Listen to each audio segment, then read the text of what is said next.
दोस्तों, आप सभी का स्वागत है करंट अफेयर्स फंडा के यूट्यूब चैनल पर। मेरा नाम है विकास शर्मा। आज हम बात करेंगे 27 मई तक के सभी इंपॉर्टेंट करंट अफेयर्स की। क्वेश्चन ऑफ द डे से शुरुआत करेंगे। पृथ्वी के वायुमंडल की सबसे निचली परत कौन सी है? जो हमारी अर्थ है, तो इसका जो एटमॉस्फेयर की जो लोएस्ट लेयर है उसका नाम आपको बताना है।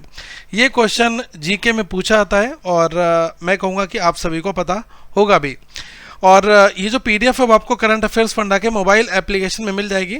मैं आपको लिंक नीचे दे दूंगा, तो आप वहाँ से जाकर ऐप को डाउनलोड करोगे और आपको जो है हमारा जो करंट अफेयर्स का ईयरली मेंबरशिप प्लान है उसमें आपको सारे करंट अफेयर्स मिल जाएंगे। In which city will the main national celebration of the international day of yoga 2026 be held?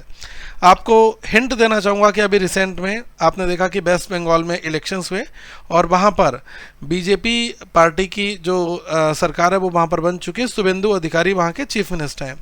तो इस बार जो अंतर्राष्ट्रीय योग दिवस है, इसका जो मुख्य राष्ट्रीय समारोह है वो होने वाला है वेस्ट बंगाल के कोलकाता में। और ये काफ़ी ज़्यादा खास होने वाला है। क्यों?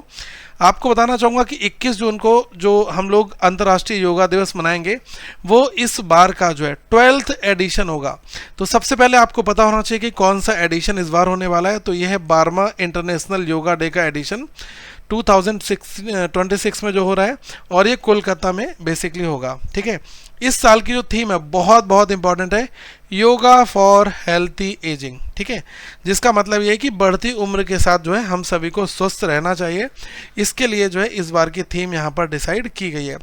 सरकार का बेसिक ऑब्जेक्टिव यही है कि वो योग को अपनी रोज़मर्रा की जो लाइफ स्टाइल है उसका हिस्सा बनाएं, ताकि वे लंबे समय तक फिट और खुश रह सकें। इसके लिए जो है इस बार की थीम यहाँ पर रखी गई है। इसके बाद दूसरी चीज़ जो है आपसे ये भी पूछा जा सकता है कि ये जो इस बार जो ऑर्गेनाइजेशन है वो यहाँ पर कौन सा इन्वॉल्व है। तो आपको बताना चाहूँगा कि जो Morarji Desai national institute of the yoga है और मिनिस्ट्री ऑफ द आयुष है, ये लोग इस बार मास डेमोन्स्ट्रेशन कर रहे हैं कॉमन योगा प्रोटोकॉल्स का। ठीक है, तो ये आपको थोड़ा सा यहाँ पर पता होना चाहिए, क्योंकि क्वेश्चन जो है थोड़ा सा ट्रिकी यहाँ पर पूछा जा सकता है। और 14 जून 2026 को एक बड़ा वर्ल्ड रिकॉर्ड बनाने की कोशिश भी की जाएगी। तो इसके लिए जो है योग संगम पोर्टल जो है वो लॉन्च किया गया है, जिसमें लोगों को जोड़ा जाएगा। और गिनीज वर्ल्ड रिकॉर्ड में प्लान इस बार चल रहा है कि हम कुछ ना कुछ कर पाएँ और योग मित्र बनकर इस हेल्दी मिशन का जो है लोग हिस्सा बन सकते हैं। तो योग मित्र जो है वो काफ़ी सारे यहाँ पर बन रहे हैं। ठीक है, केंद्र सरकार द्वारा सार्थक पीडीएस योजना के तहत अगले 5 वर्षों के लिए कितनी जो फाइनेंशियल आउटले है इसको मंजूरी यहाँ पर दी गई है। आपको बताना चाहूँगा कि जो यूनियन कैबिनेट है, इन्होंने सार्थक पीडीएस नाम की एक बड़ी योजना इसको अगले 5 सालों के लिए मंजूरी दी है। इस योजना का जो है मुख्य मकसद है कि जो राशन बांटने वाला जो पीडीएस है इसको और भी ज़्यादा मॉडर्नाइज करना। ठीक है, तो इसके लिए जो फाइनेंशियल आउटले है वो है 25,530 करोड़ का। ठीक है, और आपको पता होगा कि सरकार इसके लिए जो एआई और ब्लॉकचेन है ना, तो इसका इस्तेमाल करेगी ताकि सही लोगों को जो सही राशन है वो यहाँ पर मिल सके। ठीक है, तो ये जो है डेटा काफ़ी इम्पॉर्टेंट है। और आपसे एग्जामिनेशन में कुछ इस तरीके से भी पूछ लेगा कि कौन कौन सी पहले की जो 2 पुरानी योजनाएं थी उनको मिलाकर इन्होंने सार्थक पीडीएस बनाया है। या फिर पूछ लेगा कि सरकार जो है वो पीडीएस को और भी ज़्यादा ट्रांसपेरेंट बनाने के लिए किस आधुनिक तकनीकी का प्रयोग करने जा रही है। ठीक है, तो ये 2-3 तरीके के क्वेश्चन बनेंगे। तो आपको पता होगा कि इस योजना को है जो 2031 तक जो है वो बढ़ा दिया गया है। इसकी टाइमलाइन अब इतनी है अगले 5 सालों के लिए। और फाइनेंशियल आउटले जो है 25,530 करोड़ रखा गया है। और स्कीम में जो मर्ज किए गए वो 2 मेजर हैं। कौन कौन से? Assistant to state agencies for intra state movement of the food grains and FPS dealers margin under NFSA. और दूसरा जो है वो क्या है? Scheme for modernisation and reforms through the technology in public distribution system. ठीक है, तो जो स्मार्ट पीडीएस है, तो ये चीज़ है। तो इन्हीं को ही मर्ज करके इन्होंने एक सिंगल अपना प्रोग्राम बना दिया सार्थक पीडीएस। ठीक है, जिसका फुल फॉर्म है scheme for assistant in ration transport and handling income with automation. ठीक है, और आपको पता होगा कि जो नेशनल फूड सिक्योरिटी एक्ट है एनएफएसए 2013 में जो आया था, तो यही जो है इस तरीके से गवर्नमेंट का जो इनिशिएटिव है इनको इम्प्लीमेंटेशन करने के लिए मेन चीज़ है। ठीक है, तो ये आपको इसके पीछे का जो ऑब्जेक्टिव है वो भी पता होना चाहिए, क्योंकि 2013 में इसको बेहतर तरीके से लागू करना जो नेशनल फूड सिक्योरिटी एक्ट है NFSA 2013 जो है ये यहाँ पर करता है। बर्ड स्किल संघाई 2026 प्रतियोगिता का कौन सा संस्करण आयोजित होने जा रहा है? आपसे कहा गया है कि which edition of the world skill Shanghai competition is schedule to be held in 2026। तो ये 48th एडिशन जो है वो यहाँ पर होने जा रहा है, और जो भारत के कौशल विकास मंत्री हैं जिनका नाम है जयंत चौधरी, तो इन्होंने ताइपे जो ताइवान जाने वाली 5 सदस्यों की जो भारतीय टीम है इसको अभी रवाना किया है। 5 मेंबर्स हैं वो ताइवान जा रहे हैं, और जो मिनिस्टर हैं वो इनके पास में इंडिपेंडेंट चार्जेस हैं, और ये जो है union minister of the state for skill development and entrepreneurship है। तो ये जो टीम है वो ताइपाई कैपिटल कप जो है उसमें ये हिस्सा ले रही है, जो भविष्य में होने वाली जो वर्ल्ड स्किल संघाई 2026 की प्रतियोगिताओं के लिए एक बड़ी जो है तैयारी भी है। तो इस टीम में हमारे देश के बहुत सारे युवा शामिल होंगे जिन्होंने इंडिया स्किल्स 2025-26 नेशनल कंपटीशन में गोल्ड मेडल जीता था, तो उनको जो है वो यहाँ पर शामिल किया गया है। ठीक है, और दूसरी चीज़ जो है आपको पता होना चाहिए कि जो ये जो जयंत चौधरी हैं, तो ये वर्ल्ड स्किल्स जो इनविटेशनल टूर्नामेंट है, तो भारतीय दल वहाँ पर पहुँचेगा, तो ये इसमें एक बड़े पॉइंट है, और 5 गोल्ड मेडलिस्ट जो छात्र हैं वो इसमें यहाँ पर शामिल भी हैं। अलग अलग इनकी जो तकनीक है उसमें ये लोग अपना स्किल्स वहाँ पर दिखाएंगे, और मुख्य जो मेन ऑब्जेक्टिव है वो ये है कि जो स्मार्ट मैन्युफैक्चरिंग और जो डिजिटल बदलाव है इन पर है, और भारत के एक स्किल्ड वर्कफोर्स के लिए जो है बहुत ज़रूरी भी है ये। ठीक है, तो ये आपको यहाँ पर थोड़ा सा पता होना चाहिए। हु ऑथर्ड द बुक अपनापन नरेंद्र मोदी संग मेरे अनुभव। तो अभी जो एक बुक है अपनापन नरेंद्र मोदी संग मेरे अनुभव, ये पुस्तक जो है वो किसने लिखी है ये आपसे पूछा गया है। तो शिवराज सिंह चौहान इनके द्वारा जो है इन्होंने अपनी जो नई किताब है अपनापन, तो नरेंद्र मोदी संग मेरे अनुभव, इसको दिल्ली में यहाँ पर लॉन्च किया है, और इस किताब में उन्होंने प्रधानमंत्री नरेंद्र मोदी के साथ अपने 35 साल पुराने जो रिश्ते हैं और जो राजनीतिक सफ़र है उसको इन्होंने यहाँ पर बताया।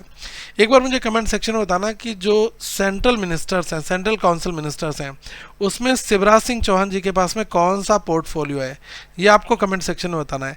देखो ऐसे क्वेश्चंस मैं बीच बीच में इसलिए पूछता हूँ ताकि थोड़ा सा हमारा अपडेट जो है वो जी के यहाँ पर चलता भी रहे। ठीक है, और आपसे पूछा जाएगा कि ये बुक किसने लिखी, किसके बारे में है, तो ये जो पीएम मोदी का जो लीडरशिप स्टाइल है उसको यहाँ पर ये बताती है, कैसा ये काम करते हैं, कैसा इनका काम करने का तरीका है, और लोगों के प्रति इनकी सोच कैसी है, गरीबों के लिए जो उनकी चिंता है उसको यहाँ पर इन्होंने दिखाया। तो ये किताब एक बीजेपी कार्यकर्ता से लेकर देश के नेता बनने तक सफ़र की जो है पूरी कहानी यहाँ पर बयां करती है, और अनुशासन और मेहनत से देश को कैसे आगे बढ़ाया जा सकता है, तो ये चीज़ जो है लोगों को यहाँ पर बताती है। तो ये कह सकते हैं कि एक प्रसिद्ध व्यक्ति की जीवनी जो है वो शिवराज सिंह चौहान जी के द्वारा यहाँ पर लिखी गई है। संयुक्त राष्ट्र military general advocate of the year award 2025 जो है वो उसके लिए किसको चुना गया है? Who has been selected as a United Nations military general advocate of the year award 2025।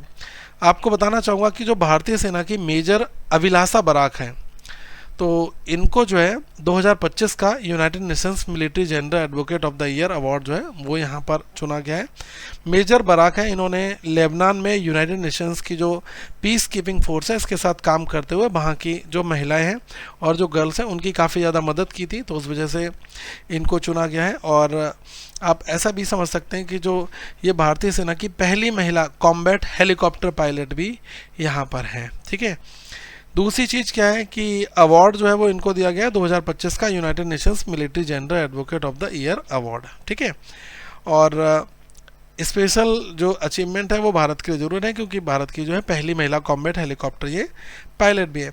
इससे पहले 2019 और 2023 में मेजर सुमन गवानी और मेजर राधिका सेन इनका नाम यहाँ पर था, तो ये 2023 और 2019 में थी।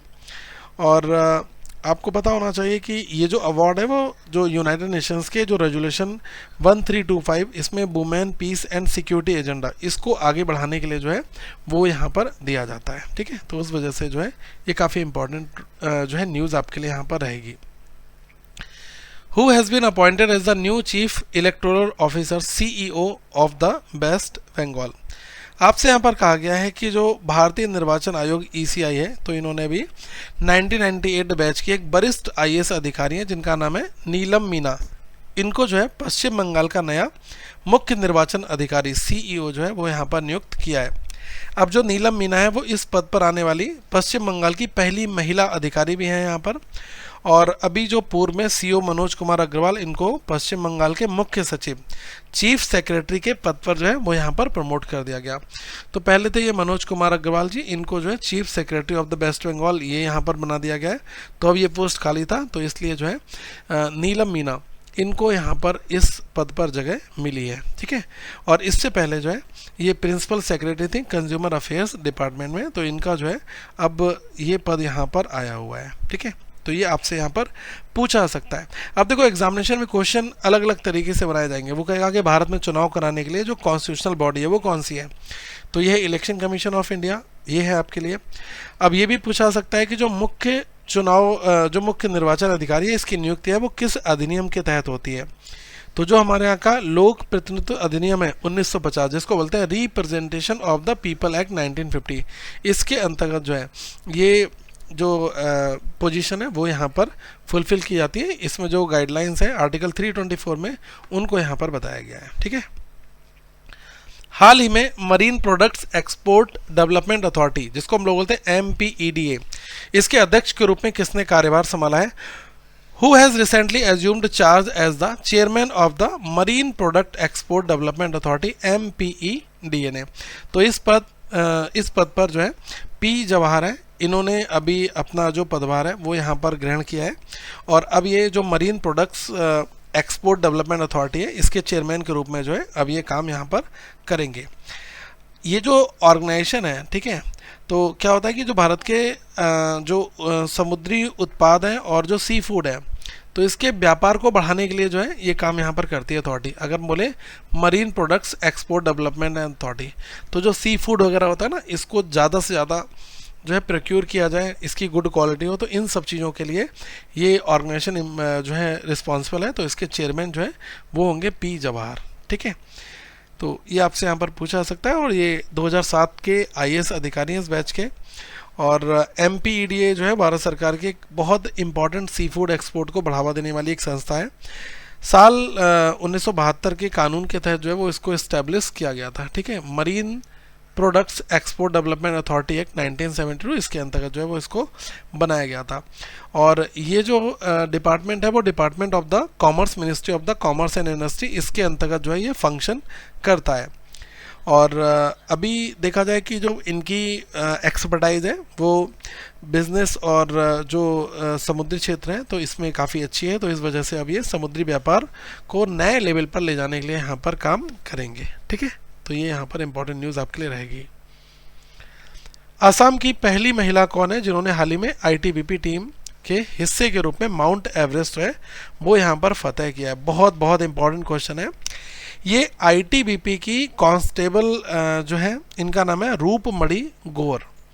तो रूपमणि गौर जो है अब इन्होंने इतिहास रच दिया है। और माउंट एवरेस्ट, आपको पता होना चाहिए कि इस माउंट एवरेस्ट की हाइट पर पहुंचकर जो है कि इन्होंने नया कीर्तिमान हासिल किया है।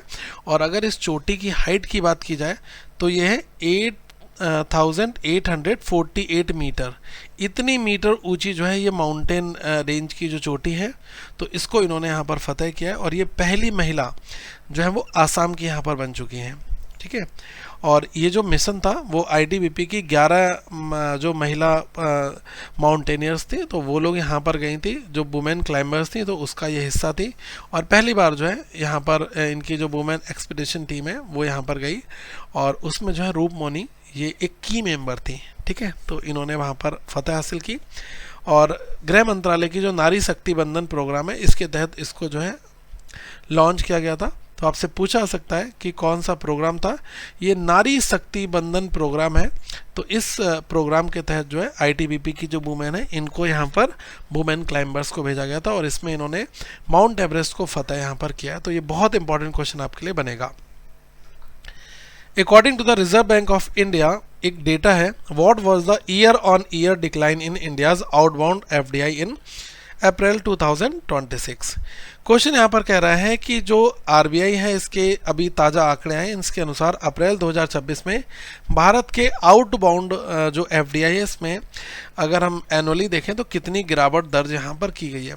तो जो आरबीआई के ताज़ा आंकड़े हैं इसके हिसाब से जो अप्रैल 2026 में भारत से बाहर होने वाला जो निवेश है जिसे हम लोग आउटबाउंड एफडीआई कहते हैं, पिछले साल के मुकाबले 10.8% जो है ये कम हुआ है। तो इसमें गिरावट जो है वो 10.8% की यहाँ पर आई है। और ये गिरावट क्यों आई? क्योंकि जो भारतीय कंपनियां हैं इन्होंने विदेश में जो लोन और गारंटी देने में कमी की है। एक अच्छी बात यहाँ पर यह है कि जो भारत की कंपनियां इन्होंने विदेशी कंपनियों में जो हिस्सेदारी है इक्विटी खरीदने के लिए काफ़ी ज़्यादा यहाँ पर पैसा लगाया है। ठीक है, तो ये जो 2026 में भारत का जो आउटबाउंड जो एफडीआई है अब ये गिर कर जो है वो रह चुका है 5.6 बिलियन डॉलर। ठीक है, तो ये भी आपसे पूछा जा सकता है, 5.6 बिलियन डॉलर हुआ है अप्रैल 2026 में। ये जो गिरावट है वो 10.8% की ईयर ऑन ईयर है। अगर हम 2025 से देखें तो यहाँ पर तो ये गिरावट ही है। ओके, जो विदेशी कंपनियों में इक्विटी हिस्सेदारी खरीदने का जो ट्रेंड है वो काफ़ी तेज़ी से बढ़ा है और ये जो है 3.37 बिलियन डॉलर तक जो है ये पहुंच चुका है यहाँ पर। और ये डेटा ये दिखाता है कि जो भारतीय कंपनियां हैं अब विदेशों में कर्ज देने के बजाय वहाँ के बिजनेस में जो है वो सीधे हिस्सेदार पार्टनर जो हैं वो बनने पर ध्यान यहाँ पर ज़्यादा दे रही हैं। ठीक है, भारतीय रिजर्व बैंक आरबीआई ने हाल ही में किस महाराष्ट्र आधारित बैंक का लाइसेंस यहाँ पर रद्द किया है? तो क्वेश्चन आपसे यहाँ पर ये कहा गया है कि अभी which of the bank has recently had its licence cancelled by the Reserve Bank of India in the Maharashtra. तो महाराष्ट्र में जो द यशवंत कोऑपरेटिव बैंक है तो इसका जो लाइसेंस है वो यहाँ पर आरबीआई के द्वारा कैंसिल कर दिया गया। ठीक है, अब आरबीआई ने ये डिसीजन इसलिए लिया क्योंकि बैंक के पास काम चलाने के लिए पर्याप्त जो कैपिटल है वो नहीं था और इनकी जो हाली जो माली हालत है वो बहुत ज़्यादा पुअर थी। तो पुअर अर्निंग कैपेसिटी और लो कैपिटल, इस वजह से आरबीआई ने यहाँ पर जो है ये बड़ा कदम उठाया। अब ये जो बैंक है कोई भी बैंकिंग रिलेटेड कामकाज नहीं कर पाएगा और इसको बंद करने की जो प्रक्रिया है वो यहाँ पर शुरू कर दी गई है। ओके, अब आपको पता होगा कि जो DICGC स्कीम है तो इसके तहत 5 लाख तक की जो गारंटी वो यहाँ पर मिलती है। तो इनका पैसा सुरक्षित है, जिसका पैसा 5 लाख रुपए तक का होगा वो तो इनको मिल जाएगा। इस केस में ऐसा होता है कि जैसे सपोज करना कि किसी ने 7 लाख रुपए बैंक में जमा कर दिए और बैंक वहाँ पर डूब गया तो इसके 5 लाख रुपए तो मिल जाएंगे, क्योंकि जो deposit insurance and credit guarantee corporation है ना, तो ये इंश्योरेंस स्कीम जो है वो डिपॉजिटर्स का पैसा 5 लाख रुपए तक का वो करता है। तो यहाँ पर कहा जा रहा है कि अराउंड 99.02 डिपॉजिटर्स है इनका फुल मनी मिल जाएगा, क्योंकि यहाँ पर जो एवरेज डिपॉजिटर्स है वो लगभग इतने ही हैं, तो पूरे पैसे इनको मिल जाएंगे।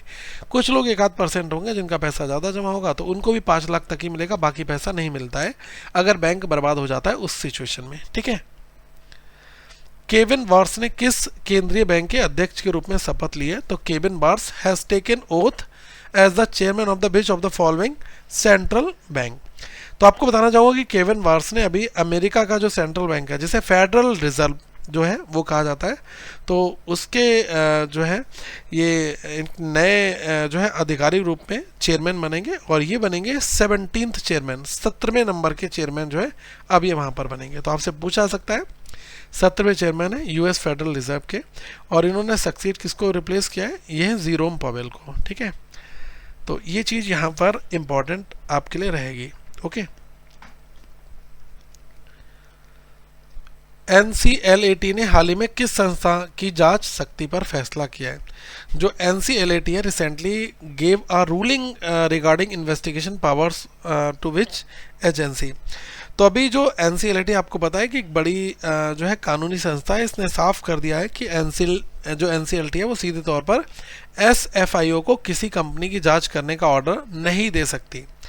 तो NCLAT जो है वो सिर्फ मामलों की सुनवाई करता है, लेकिन अगर कहीं बड़ा फ्रॉड दिखे तो वे सीधे जांच का आदेश नहीं दे सकते। नियम यह है कि NCLAT जो है पहले केंद्र सरकार को सिफारिश करेगा और फिर जो है सरकार तय करेगी कि जो SFIO है उसको जांच यहाँ पर करनी है या फिर नहीं करनी है। तो ऐसा यहाँ पर किया गया। अब देखो इसके पीछे यही है कि जो एनसीएलटी है उन्होंने सीधे क्लियरली कह दिया कि भाई हम जो है सीधे एसएफआईओ से किसी कंपनी की जांच हम नहीं करवा सकते। अब अगर कहीं पर कोई फ्रॉड आपको पता चलता है तो पहले हम केंद्र सरकार को एक रिपोर्ट भेजेंगे, उसके बाद में केंद्र सरकार जो है वो ये तय करेगी कि यहाँ पर जांच की रिक्वायरमेंट है या नहीं है। फिर अगर उसको लगता है कि हाँ रिक्वायरमेंट है तो जो एसएफआईओ है इनको जो है वो जांच यहाँ पर दे दी जा सकती है, तो जो फर्दर इन्वेस्टिगेशन है वो आगे दी जाएगी। लेकिन जो ये फैसला है वो कंपनी एक्ट 2023 के तहत सरकार के जो नियंत्रण और कानूनी प्रक्रिया है इसको और भी ज़्यादा ये स्ट्रॉन्ग यहाँ पर बनाता है। तो ये यहाँ पर इन्होंने पूरा जो है वो मैटर सीधे सीधे किया है कि अब जो है डायरेक्टली एनसीएलटी है वो ऑर्डर यहाँ पर पास नहीं कर पाएगी, पहले वो सेंट्रल गवर्नमेंट को देगी फिर जाकर ये वो करेगी। ठीक है, तो ये आपको पूछा सकता है। ठीक है, तो ये क्वेश्चन काफ़ी इंपॉर्टेंट यहाँ पर रहेगा। जो सीरियस फ्रॉड इन्वेस्टिगेशन ऑफिस है ये एसएफआईओ के अंतर्गत में जितनी भी जांच होती है वो ये करता है। पहले जो एनसीएलटी है वो यहाँ पर कर देता था, लेकिन अब जो है वो डायरेक्टली ये नहीं कर पाएंगे, पहले सेंट्रल गवर्नमेंट को देंगे फिर गवर्नमेंट डिसाइड करेगी कि हाँ यहाँ पर सीरियस फ्रॉड होना चाहिए नहीं होना चाहिए, तब जो है वो आगे जाकर जाँच इनको एसएफआईओ को दी जाएगी। ठीक है, मर्सिडीज के किस उभरते सितारे ने कनाडाई जो ग्रांड प्रिक्स 2026 जो है वो जीतकर लगातार चौथी F1 जो रेस है वो यहाँ पर जीत दर्ज की है? तो इनका नाम है किमी एंटोनेली। तो आपको बताना चाहूँगा कि जो इटली के ये बहुत ही युवा ड्राइवर हैं और इनका नाम है किमी एंटोली। तो इन्होंने जो कनाडाई जो ग्रांड प्रिक्स है इसको जीतकर जो है वो अपना दबदबा यहाँ पर बनाकर रखा है, और ये जो है इनकी 4th जो है कंसेक्यूटिव विक्ट्री यहाँ पर लगातार चौथी जीत है, जिसमें भी फार्मूला 1 चैम्पियनशिप जो है इसमें सबसे आगे चल रहे हैं। और जो ये रेस है वो मॉन्ट्रियल में सर्किट गाइल्स ब्लू बे इस ट्रैक पर जो है वो यहाँ पर इन्होंने जीती है। ठीक है, टीम इनकी इंपॉर्टेंट है, ड्राइवर का जो नाम है वो है किमी एंटोनेली और मर्सिडीज जो है ये कार चलाते हैं, और जो रेस है वो कैनेडियन ग्रांड प्रिक्स वो यहाँ पर इन्होंने जीता है। ठीक है, तो ये चीज़ यहाँ पर इंपॉर्टेंट आपके लिए रहेगा। भारत और दक्षिण कोरिया के बीच में हालिया जो रक्षा सहयोग है इसका मुख्य फोकस क्या है? तो आपसे यहाँ पर कहा गया है कि जो main focus of the recent defence cooperation between India and south Korea. तो भारत और दक्षिण कोरिया जो है ये मिलकर लेज़र वेपन्स और एयर डिफेंस सिस्टम्स यहाँ पर बनाएंगे। तो ये न्यूज़ बहुत इंपॉर्टेंट है, न्यूज़ में भी ये काफ़ी ज़्यादा हाईलाइटेड था। तो जो लेज़र वेपन्स हैं और एयर डिफेंस सिस्टम्स हैं ये दक्षिण कोरिया और भारत जो है वो साथ मिलकर बनाने वाले हैं। अब इसमें होगा क्या कि ये जो साझेदारी MOU साइंड हुआ है तो इसमें छोटे जो ड्रोन हैं और जो स्वार्म ड्रोन्स हैं तो इनके खतरे से निपटने के लिए जो है वो इस तरीके से ये लोग अपने साथ में जो है लेज़र जो डिफेंस है उसको आगे लेकर जा रहे हैं। लेज़र वेपन्स और एयर डिफेंस सिस्टम जो है वो यहाँ पर कर रहे हैं ताकि जो छोटे छोटे ड्रोन्स आ जाते हैं ना, ठीक है, स्वार्म ड्रोन्स, तो इनके खतरों से इसको निपटा जा सके। और इसमें DRDO और दक्षिण अफ्रीका की जो एक एजेंसी है ADD, इसके साथ L&T और जो हनवा डिफेंस है, ऐसी प्राइवेट कंपनियां जो है वो यहाँ पर शामिल हैं। तो ये की स्टेक होल्डर्स हैं इस पूरे इसमें। ठीक है, तो ये आपके लिए यहाँ पर इम्पॉर्टेंट क्वेश्चन बन सकता है। ओके, और आपको पता होगा कि जो सबसे बड़ा बेनिफिट यहाँ पर ये होगा कि हम जो महंगे मिसाइल सिस्टम के बजाय सस्ते लेज़र जो हथियार हैं वो ऑब्वियसली सस्ते होंगे, उसमें इतने मिसाइल से हमें लॉन्च नहीं करने में, लेज़र हथियारों से ही हम दुश्मन के ड्रोन को आसानी से गिरा सकते हैं। साथ ही जो K9 वज्र और K30 बिहू जैसे हथियार हैं तो इनको बनाने पर भी है वो भी यहाँ पर काम किया जा रहा है। तो ये एक बड़ा मेगा प्लान है इनका। दिल्ली सरकार ने EWS श्रेणी के तहत प्रवेश के लिए वार्षिक आय सीमा को 1 लाख से बढ़ाकर कितना यहाँ पर कर दिया है? तो एक बड़ा अमेंडमेंट यहाँ पर दिल्ली में हुआ है कि दिल्ली सरकार ने EWS जो आर्थिक रूप से कमज़ोर वर्ग है, इकोनॉमिक वीकर सेक्शन है, तो इस कैटेगरी बच्चों के लिए जो एडमिशन की इनकम लिमिट है वो बढ़ा दी है। अब 1 लाख से बढ़ाकर जो है वो 2.5 लाख यहाँ पर कर दी गई है। ठीक है, तो जिन परिवारों की सालाना कमाई जो है वो 2.5 लाख रुपये प्रति वर्ष है, तो ये जो है इन्होंने चेंज जो किया है वो नर्सरी KG और पहली क्लास में एडमिशन के लिए किया है ताकि ज़्यादा बच्चे जो हैं वो यहाँ पर प्राइवेट स्कूलों में पढ़ सकें।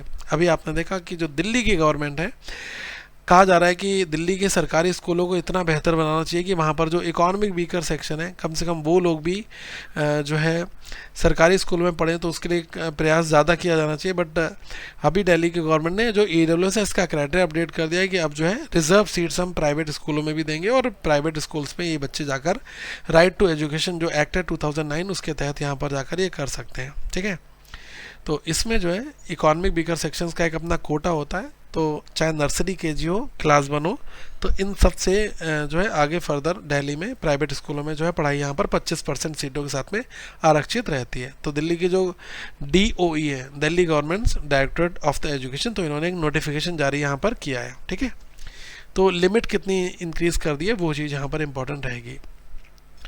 Who has recently resigned from the position of the US Director of the National Intelligence, तो ये कहा गया है कि जो DNI है तो इस पोजीशन से हाल ही में अमेरिका के राष्ट्रीय खुफिया निदेशक DNI के पास से किसने यहाँ पर इस्तीफा दिया है। ठीक है, तो इनका नाम है तुलसी गाबार्ड। तो तुलसी गाबार्ड ने अमेरिका के डायरेक्टर ऑफ नेशनल इंटेलिजेंस के पद से इस्तीफा दे दिया है। अब इनका जो फैसला था वो अपना खुद का ही था और इनके जो हस्बैंड है जिन्हें हाल ही में बोन कैंसर जैसी गंभीर बीमारी हुई है, तो उसकी वजह से इन्होंने इस्तीफा दिया और अब जो है नया कार्यकाल जो है वो आगे पता चलेगा। ठीक है, तो ये है तुलसी गॉड, ये पूर्व अमेरिकी कांग्रेस वुमेन भी है और इनका रोल था director of national intelligence DNI। तो इन्होंने अपना जो रिजिग्नेशन है वो यहाँ पर दे दिया। 30 जून 2026 तक जो है वो अभी ये काम वैसे करती रहेंगी। ठीक है, तो ये चीज़ यहाँ पर इम्पोर्टेंट रहेगा। और आगे की अगर बात की जाए तो जो एक्टिंग DNI के रूप में काम मिलेगा वो मिलेगा आरोन लुकास को।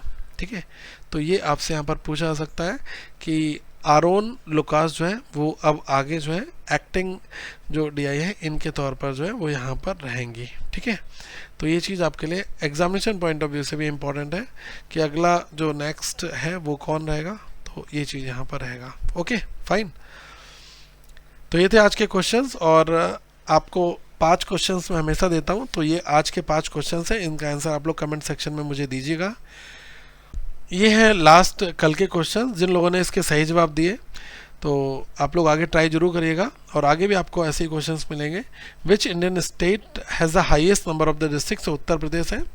और first Indian to win the Nobel prize ये मिला था रविंद्रनाथ टैगोर को। और कौन से जो इंडियन रिवर है is known as the lifeline of Gujarat, तो गुजरात की लाइफलाइन जो है वो नर्मदा नदी है। Which was the first biosphere reserve established in India, तो यह नीलगिरी बायोस्फीयर रिजर्व। और Indian state is the largest producer of the spices, तो यह केरला। आगे आपको PDFs वगैरह डेली, वीकली, मंथली सब कुछ हमारे ऐप में मिल जाएगा, तो आप एप्लीकेशन को डाउनलोड कर लीजिएगा। वहाँ पर डेली अपडेटेड है, वीकली भी है, मंथली आपको मिलेगी और जो बैंकिंग न्यूज़ है वो भी आपको वहाँ पर मिलेगा। तो आगे हम लोग फिर मिलेंगे। Thank you very much guys, have a good day all of you once again. और अगर आपको कुछ पूछना है तो आप हमें यहाँ पर डायरेक्टली मैसेज कर सकते हैं 8448169188। इस पर आप हमें व्हाट्सएप करके हमारी पूरी जो टीम है उससे कांटेक्ट कर सकते हैं। कोर्स से रिलेटेड जानकारी आप यहाँ पर पा सकते हैं। और टेलीग्राम पर अगर आप जुड़ना चाहते हैं तो आप सिंपली टेलीग्राम पर करंट अफेयर्स फंडा सर्च करना, वहाँ पर भी आपको हमारे अपडेट्स मिल जाएंगे। आप हमारे चैनल से जुड़ जाइएगा। Thank you very much, have a good day to all of you once again guys.